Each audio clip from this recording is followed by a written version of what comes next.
Hello everyone, I hope you had a happy new year and a very merry Christmas as well. I really appreciate you all coming here today, and I just want to say I do have a channel artist, and clearly she did the thumbnail on this video, so if you all really want to help support the channel so I can one day support this channel artist as well, please just, subscribe, leave a like and a comment. I think that's really the best way to help out. I'm not going to ask for anything more, I really don't need to, but just that alone is more than I could ever want. I really do appreciate you all being here. It really seriously means a lot to me. Now today, guys, we're going to be talking about probably one of the most brutal cases I have ever seen, ever read about. And I'm not talking about for the channel, I'm talking about in my entire life. So far anyway. Obviously, I haven't been digging through this for very long, but I still was reading and listening to quite a bit of true crime before I ever started this channel. This, I gotta say, I have to have viewer discretion advised on here. It's not an easy case to get through, so just know that before going in. If there's anything I want you all to remember about this case, period, would be the names of the 4 victims. Madison Mogen, Katie Gonsalves, both of them were 21, Xana Kernodle, and Ethan Chapin, both of them were 20. All 4 of them lost their lives to a maniac who broke into their off-campus home outside of the University of Idaho, the college that they were all 4 attending, as he had stabbed them all to death with a K-bar style military knife. I want all 4 of those names to be remembered, and unfortunately this is not an open and shut case at the moment. This case may possibly conclude in the summer of 2024. Technically speaking, the killer has not been officially caught, though we do have a suspect in custody who will be attending that trial. More than likely, if I had to put my opinion in there, it was probably him. The evidence supports it. The evidence points to him. It's fairly likely that they have the right guy. His name is Brian Kohberger, who I will be calling BK throughout the rest of this video. The evidence is incredibly overwhelming, and we, as the public, do not have a whole lot of it in comparison to the courts and the police. The reason being is due to a gag order that the judge has put on this case in order to try and attempt to give a fair trial. In this modern day and age of technology, it's very easy to simply jump to conclusions and to demonize somebody with very little evidence, so I can understand why the judge had did what he had done. Now do try to remember that this is innocent until proven guilty. We do need to remain unbiased and fair because we don't have all the answers to this yet. The police may, the courts may, but the public does not. Another thing I would like to mention as well is Ethan Chapin did not live in this home. He was simply visiting his girlfriend, Xana. There is that needs to be out there just for context. Now all 4 of these college students were really good friends before attending college, from what I understand. I'm not 100% sure about Ethan. I don't know if he was in the picture before college or not. I don't know how long he had been dating Xana. I'm sure that they were just as close to him though, seeing that they were all 4 hanging out with each other consistently. Now Madison and Kaylee, they had been best friends since very early childhood, sleeping over at each other's homes, sleeping in the same bed together. Unfortunately, that is how those 2 went out as well. Both of them, just like from childhood, were sleeping in the same bed together when the maniac broke in and did what he had done to them. This is the case of the Idaho 4. On November 13th, 2022, ironically the same day as the Amityville murders. In fact, there are many coincidences between this and the Amityville murders. Seeing that the Amityville house address was 112 Ocean Avenue and the college house being 1122 King Road, both were a 3-story white house, and the date itself being 11/22 is strange in itself. I'm not sure if the person responsible was obsessed with the Amityville murders or if it's all just a coincidence. However, no one expected what was to come for the town of Moscow, Idaho. At 11:58 a.m., these families' lives would change forever, for that is when the 911 call was placed. We didn't know until recently who made the 911 call, In fact, it was believed that one of the 6 roommates, Dylan Mortensen, who I will be calling DM, placed the call, though we now know it was one of Ethan's friends. She called him due to what she had heard in the middle of the night, as well as the killer himself. However, we will get to that shortly. DM was so frozen with fear, she called Ethan's friend to come over 8 hours later to check out the scene. Originally, it was reported to the police that there was an unconscious individual at the Idaho 4 house, apparently believing one of their roommates had passed out. However, when police arrived, the gruesome scene was apparent and the investigation began.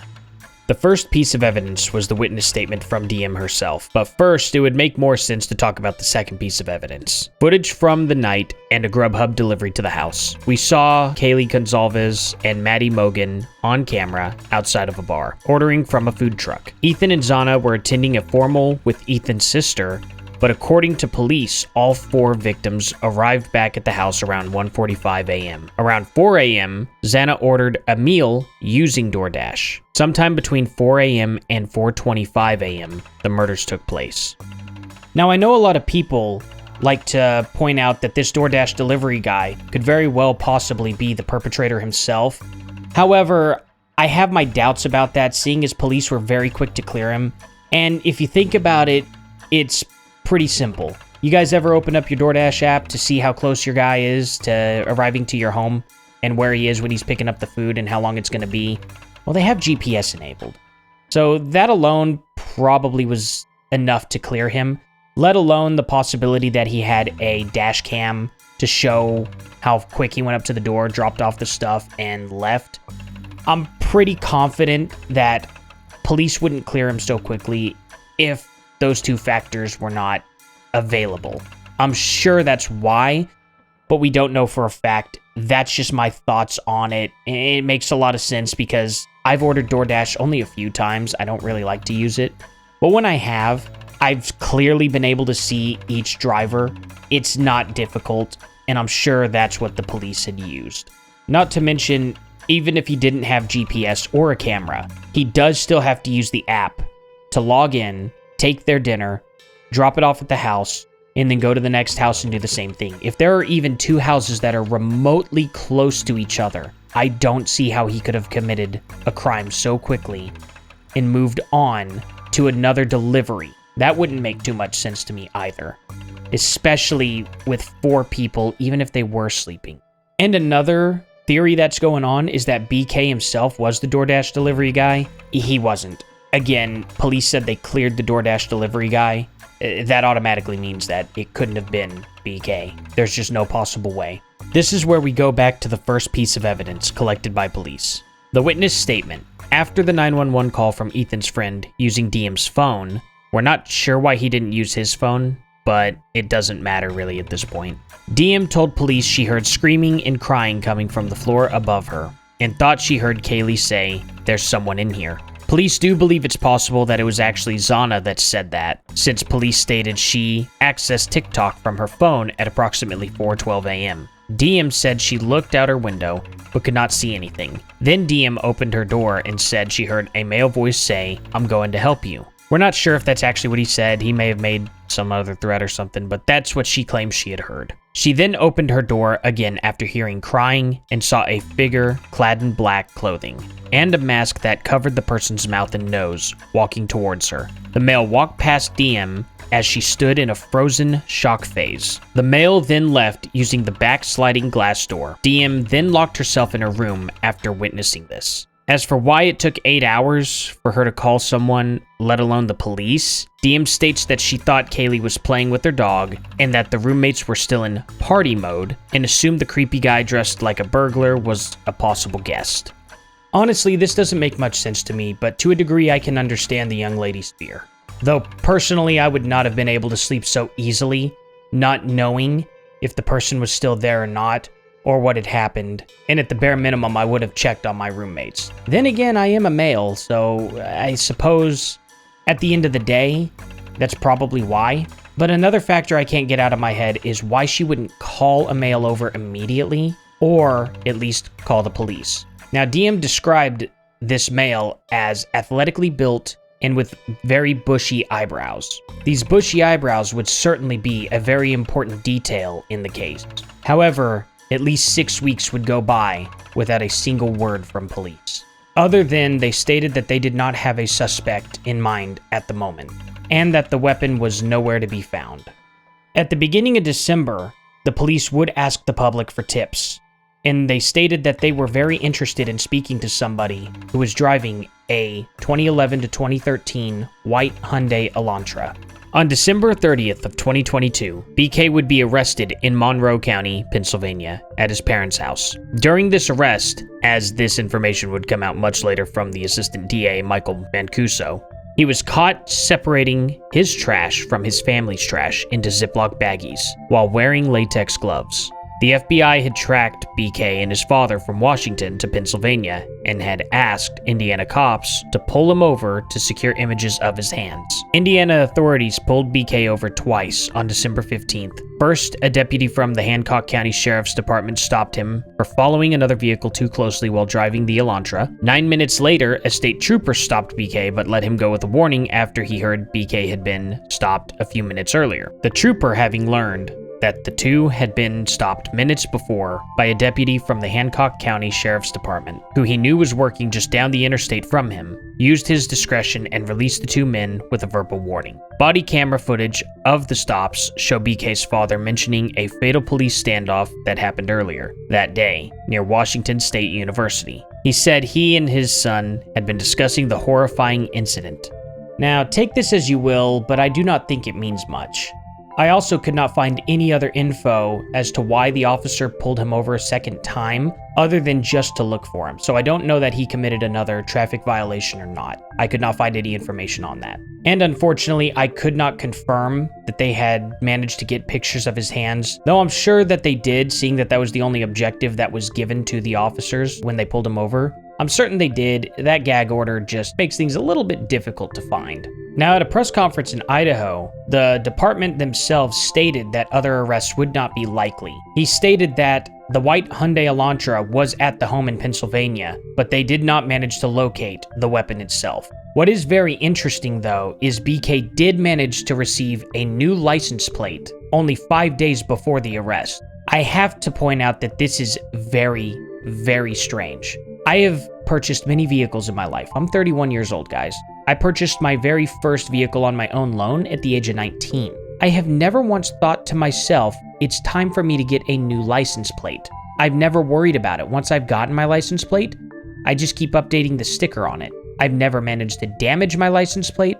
I've never managed to even really worry about my license plate. I look at it once a year. I don't clean it unless I take my car to the car wash. I spray it down, but I don't normally really focus on the license plate at all. I could see no reason as to why somebody so close to this crime especially would be interested in purchasing a new license plate. That's weird to me. I'm not saying it doesn't happen. It's odd. And I'm sure most of you all probably would be thinking the same thing. The 28-year-old was pursuing a PhD at Washington State University, about 10 miles from the University of Idaho, and had previously earned undergraduate degrees in psychology and cloud-based forensics. A former classmate of BK stated that he had been highly engaged in a criminology class discussion about forensics, DNA, and other evidence just 2 weeks before the killings. Now, I'm not sure if he was normally quiet in class, but by the way this classmate is speaking about him does make it kinda seem like KB was not the engaging type.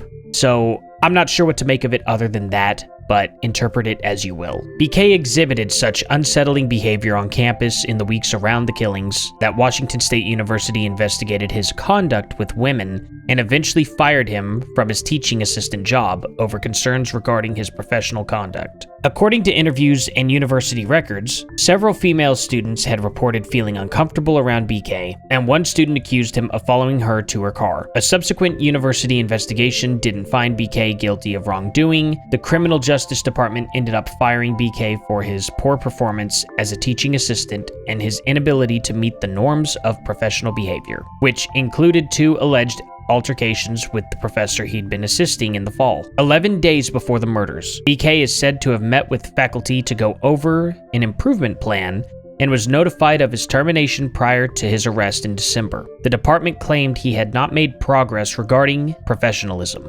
BK also had applied for an internship with the Pullman Police Department in the fall of 2022 and wrote an essay expressing interest in helping rural law enforcement collect and analyze technological data. What is believed to be BK's DNA was eventually found on a knife sheath left at the crime scene, and authorities found a match by rooting through his family's trash in Pennsylvania. The DNA collected from the trash was BK's father and came back with a probability of 99% that the DNA on the sheath was his father's son. Naturally, BK, unless he has a brother, which I do not believe he does. The unsealed court documents revealed details from BK's phone records, which indicate that his phone stopped responding to the network at 2:47 a.m. on the morning of the murders and was turned back on at 4:48 a.m. Further phone records reveal that BK had been near the victim's home at least 12 times since June of 2022. A statement from BK's parents and two sisters would come out saying that they love and support their son and brother and had cooperated with police in an effort to promote his presumption of innocence, which is pretty normal. Try not to be too upset with KB's family, as any family would do anything to defend their own, and there is always a possibility that he didn't do this crime, though evidence really just is stacked against him. A grand jury indicted BK, eliminating the need for a preliminary hearing.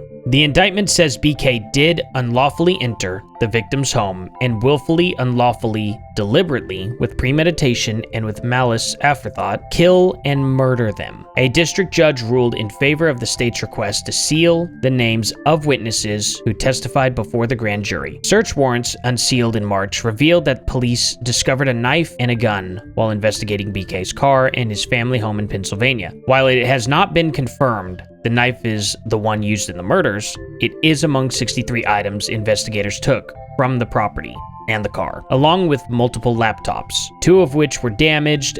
We're really not sure if KB damaged them or not on purpose or if it was an accident. Computers, hard drives, a shop vac, dark clothing, medical gloves, criminology books and materials, and BK's personal notes. Investigators also recovered empty gun magazines, a sales record for a .40 caliber Glock, and a green leafy substance. I can only imagine what that could have been, inside a plastic bag, as well as medical and court documents. The unsealed warrants don't reveal the content of the recovered computer systems or the hard drives, but we know that the investigators were searching for corroborating evidence, DNA, or anything that might speak to BK's mental state.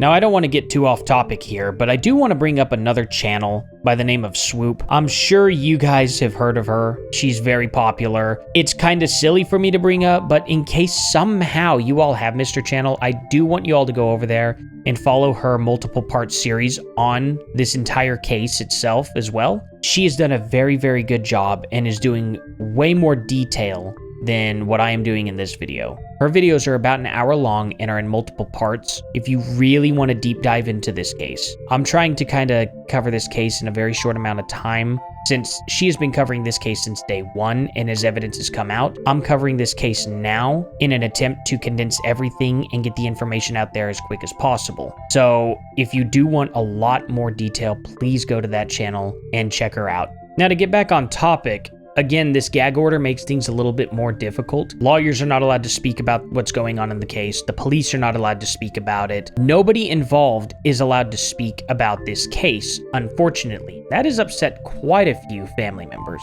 The families themselves have been trying to get this gag order lifted. They feel it's unfair. They want to be able to speak about this. I mean, it was their child. And for a little over a year now, they've not been allowed to publicly speak about this. And it's very frustrating. BK did choose to stay quiet during his arraignment on May 22nd of 2023, not answering whether he was guilty or not guilty. Therefore, due to the presumption of innocence, of course by the Constitution, the judge had no choice but to enter him into a default not guilty plea. And this is a good thing. We do want a judge that's going to uphold the Constitution and the laws of the United States. He did answer yes when the judge asked him if he understood the charges brought against him and if he understood the consequences if found guilty.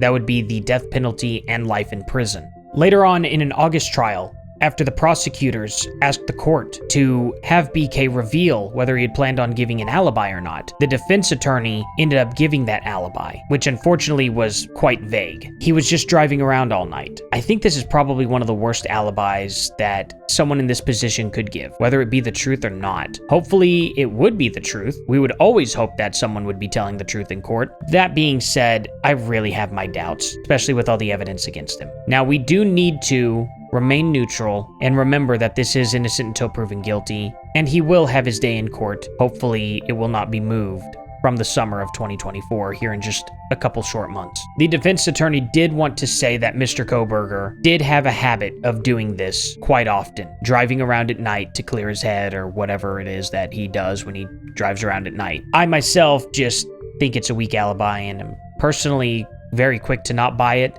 Again, innocent until proven guilty.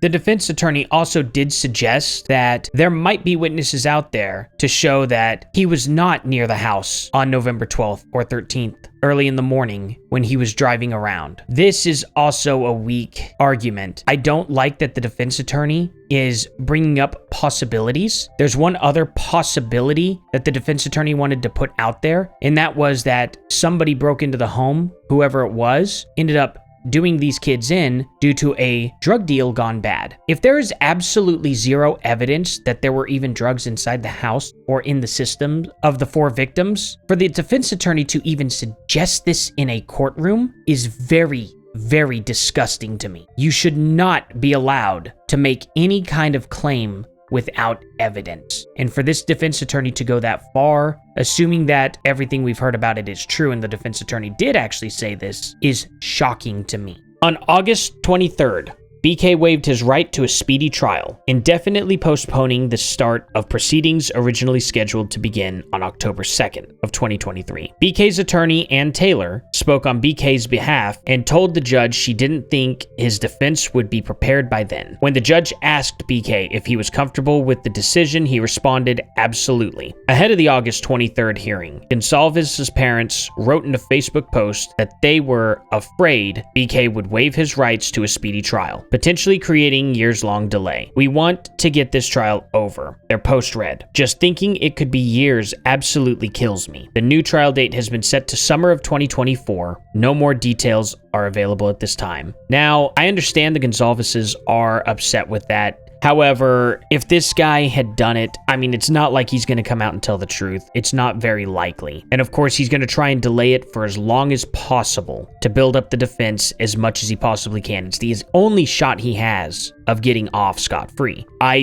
don't see any reason why he wouldn't have taken that. Now, obviously, I would want the best for the victims and the victims' families. I would want them to be able to have this dealt with quickly, but of course, it was obvious, and even they were able to predict what was going to happen. A lawyer for the Gonsalves family says they have been searching for a possible connection between BK and the victims, but so far it appears they didn't know him. An investigator with knowledge of the case told People that 2 weeks before the killings, BK reportedly sent one of the victims a message on Instagram. The source claimed that when she did not respond, he sent several more. However, she never responded. It was just him saying, "Hey, how are you?" But he did it again and again. BK liked every one of Maddie's photos on Instagram and a couple of Kaylee's. He even had one of the female victims' photos downloaded or taken in person to his phone. It's not really clear if he was stalking them or if he was just downloading them or screenshotting them. We're not 100% sure yet, though most sources claim they were downloaded. And also, we do not know which victim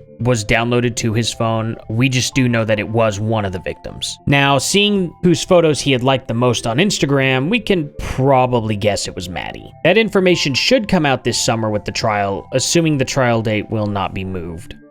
Old posts which BK made as a teenager on the online forum Tapatalk, formerly Yuku. I've never heard of this social media or this online forum before, guys, so forgive me for not understanding exactly what this is. Show that he had experienced wanting to end himself, a lack of remorse, and inability to feel emotions. BK says, and I quote, I feel like an organic sack of meat with no self-worth. As I hug my family, I look into their faces, I see nothing. It is like I am looking at a video game, but less. These posts were made in 2011, which would have made BK around 16 years old. BK also made posts about invisible snow, a neurological condition in which small flickering dots disturb a person's visual field, which he stated that he started experiencing in 2009. The same time he stopped feeling emotions. Nothing I do is enjoyable, says BK. I am blank, I have no opinion, I have no emotion, I have nothing. Can you relate? It was speculated BK joined chat groups online discussing the tragic incident that he very well may have committed to the Idaho 4.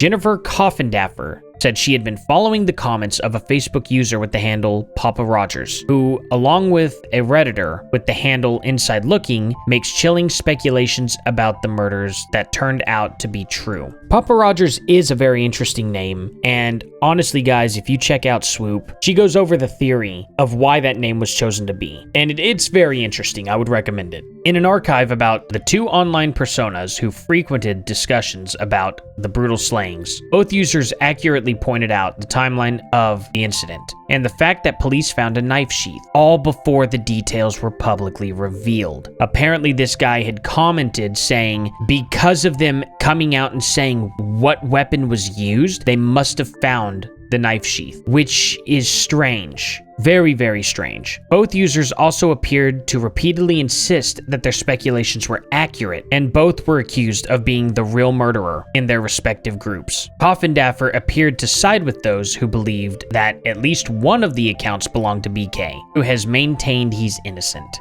On December 28th of 2023, the house where Kaylee, Madison, Xana, and Ethan lost their lives was torn down. In early 2023, the owner donated the house to the University of Idaho. They made the announcement that the house will be demolished by February. However, this was met with quite a bit of backlash, not just by the public, but the family members of the victims as well. The Gonzalez's and Cornodal families said they have asked the prosecution and the university to stop this madness, saying it should be preserved until the Kohberger trial is over. Many people have argued that it would be good to have the jury tour the house, and others argue that there could be evidence that was missed that could help aid the trial in one direction or the other. Personally, I feel the house should not have been messed with, at least until the trial is over, for both of those reasons listed above. This is a crime scene and should be preserved as such until there is a conclusion or substantial time has passed. Now guys, at this point in time, it really is difficult for me to see people arguing so hard on one side or the other. And personally, from my point of view, it does look like to me that BK is the only person that could have possibly done this. That being said, you're not going to see me fighting online or making wide comments here saying that I absolutely, will go down fighting to say it's him. It's silly, and I think people do need to calm down. Yes, the evidence looks really bad against him. However, if somehow somebody fit the bill just a little bit better, it's always possible, so don't be shocked if somehow that were to happen. We need to treat this as innocent until proven guilty, simply because that is the right thing to do. Now, I have heard the family's theories involving some sort of security guard. I have such a hard time believing it. I understand that the family wants to defend their family member, and I understand he had some run-in with a security guard. However, think about this just logically for a second. This would be one powerful security guard, which I don't know why he'd be working security, for him to have influenced not just one police officer, but the entire department. And not just the department in Idaho, but Pennsylvania as well. And then the district attorney and the assistant district attorney. I don't see how this could have climbed up such a corrupt ladder from a single security guard. It's possible. I'm not going to say it's not, but the likelihood. It's very strange. And for those people to not be talking to each other, for stories to not get mixed up, it's bizarre, to say the least. But keep in mind, they did find in the search warrant a knife at BK's house. I'm not sure if this would have been the knife itself or if it would have had any DNA on it still or not, but it's a very good possibility that the police do have all this absolutely tied up neat, and there may be a reason why they did end up tearing down the house is because they are so confident in what they have found tying him to this that nothing else was needed.